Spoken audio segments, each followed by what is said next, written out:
This is a response to Philosophy Tube's video titled The Philosophy of Antifa. The purpose of Philosophy Tube's video is to explain and defend Antifa. He claims the video isn't prescriptive and that he isn't trying to proselytize, but these are obviously lies. The video's presentation of Antifa is entirely positive, and anyone who's remotely familiar with Philosophy Tube knows he's a dogmatic far-left activist. At the beginning of his video, Philosophy Tube wastes time talking about how Antifa is decentralized. He makes a big deal out of this and nitpicks people for saying Antifa has members. However, this has no bearing on any of the serious criticisms of Antifa. Philosophy Tube hides his controversial points later in the video. This, combined with the unnecessary length and poor sourcing, are meant to make the video more of a chore to critique. The left treats the falsehood of genetic racial IQ differences as axiomatic. This is enormously hypocritical since they often subscribe to anti-rationalist and anti-foundationalist epistemologies. What I've noticed is that all their postmodern skepticism and relativism go out the window whenever they are making a moral pronouncement. Despite often denying moral realism and objective truth altogether, they act as though their moral beliefs are infallibly and non-inferentially known. However, you have to be severely mentally handicapped to find it inconceivable that the races would have genetic differences in IQ. This is obviously an empirical debate. Richard Nisbett is a psychologist who favors environmental explanations for racial IQ differences. However, unlike most leftists who are outraged by this issue, he is not a complete moron. He says, "Some lay people I know, and some scientists as well, believe it is a priori impossible for a genetic difference in intelligence to exist between the races, but such a conviction is entirely unfounded.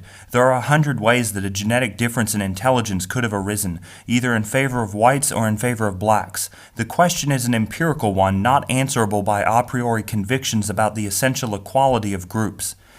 The problem here is that the far left has decided that engaging in this topic without presupposing environmentalism is tantamount to fascism.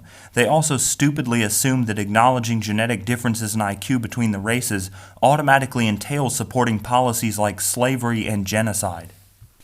So, when Philosophy Tube starts talking about fascists as people who want to kill gays and non-whites, keep in mind that most of Antifa would probably say that anyone who thinks there might be racial differences in IQ should be punched.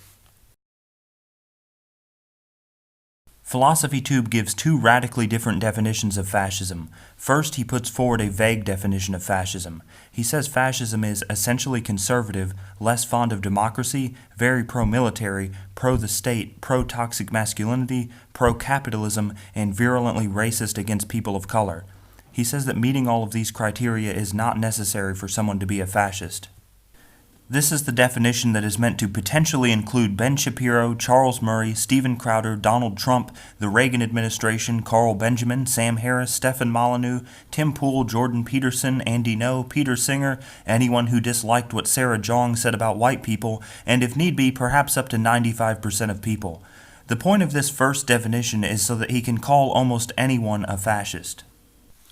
He doesn't cite anything at this point in the video, so these criteria appear to be pulled out of his ass, but the only questionable part is that fascism is pro-capitalism.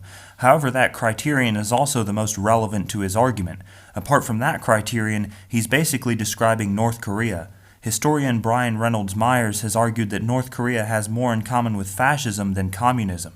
Now, you might think that the social media leftists would happily grant this, but whether or not North Korea is bad is actually a divisive issue for them. Many left-tubers, including the Finnish Bolshevik, Hassan Piker, Azure Scapegoat, Mexi, and Jason Unruh, actually prefer to defend North Korea. In fact, most tankies meet Philosophy Tube's criteria for fascism better than the people the left wants to punch. Also, according to either of his definitions of fascism, many Muslims are more fascist than the people Antifa goes after.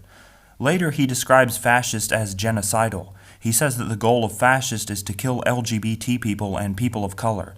The point of the second definition is so that he can clearly paint fascists as the bad guys and further legitimize extreme tactics to oppose them. Of course, the two definitions are obviously at odds with one another. Practically no one the left considers fascist actually counts as fascist according to his second definition. Philosophy Tube asks the question, how do we identify a fascist? His answer? By leaving it up to the discretion of a bunch of dumbass kids. That's really it. He gives them a few pointers, but if these kids mess up, which they unsurprisingly do most of the time, he's not going to say anything. The average Antifa activist is a complete moron, and there is no one to keep them in check. Philosophy Tube says that the police and military are far more likely to hit the wrong target than Antifa. This is completely false. Antifa does make more mistakes than police. Apart from Richard Spencer and some of the nameless people they fought in Charlottesville, they've pretty much only made mistakes. This is because with Antifa, there is no training or accountability. Police have procedures and laws they're supposed to follow. Antifa just does whatever they want, and there is virtually no pushback from the left if they do something wrong. Antifa has a tendency to conflate regular conservatives with fascists. As the ADL stated, Antifa have also falsely characterized some recent right-wing rallies as Nazi events, even though they were not actually white supremacist in nature. Antifa has attacked police, journalists, random pieces of property, and peaceful right-wingers. Also, no one literally means that all violence is unjustified. The exceptional thing about Antifa is that they want to use violence to stop speech, mostly just because they would lose if it were an honest debate. To sum up, Philosophy Tube's video is just a massive misreading of what's going on. This is probably due to the fact that Philosophy Tube lives in a far-left ideological bubble. Whenever Philosophy Tube tries to tell you what the right thinks, keep in mind that he absolutely never listens to anyone on the right. For instance, look at the people he follows on Twitter. Nothing but far-left extremists. So here are the main problems with his video. He greatly overestimates the prevalence of genocidal fascism. As I watched his video, I was thinking, who the fuck is he talking about? Charles Murray, Sam Harris, Alt-Hype, Jared Taylor, Peter Singer, none of these people fit his definition of fascist. He greatly underestimates the tendency of Antifa to misidentify fascists. Philosophy Tube's faith in Antifa is entirely due to political tribalism. He stupidly conflates unregulated mobs attacking people over speech with all military or police use of force.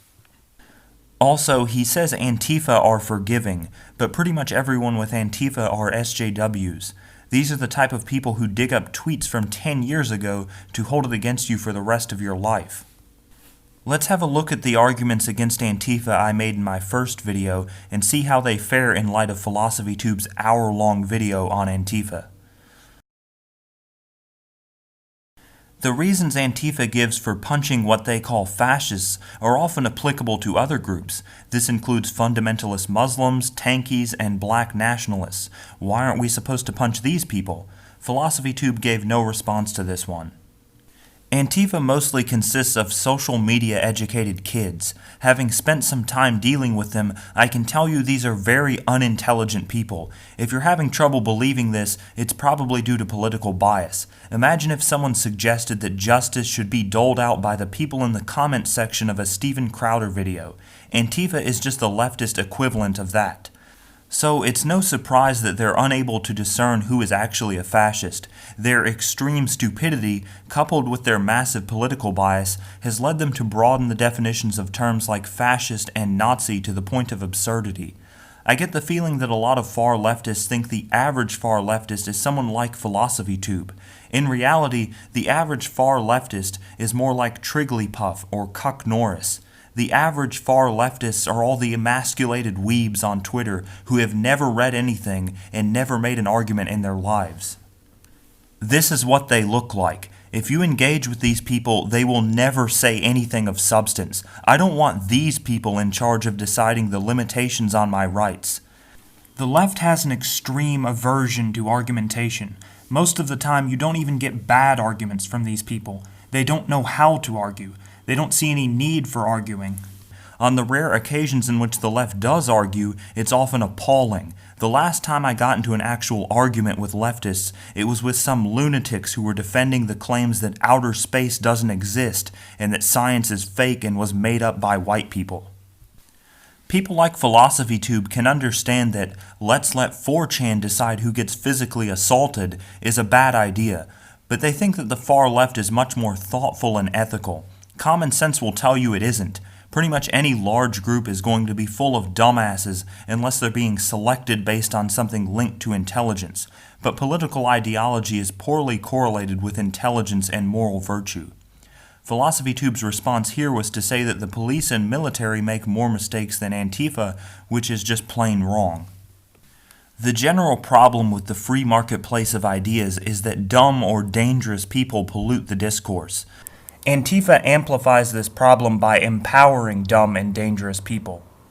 A random dumbass kid on the left is now allowed to attack people in addition to spreading their horrible memes and saying, "haha, you're dumb," in response to well-thought-out arguments. The idea is that scientists and philosophers who oppose the far left should get beaten up by a bunch of kids who don't know anything. Philosophy Tube gave no response to this one.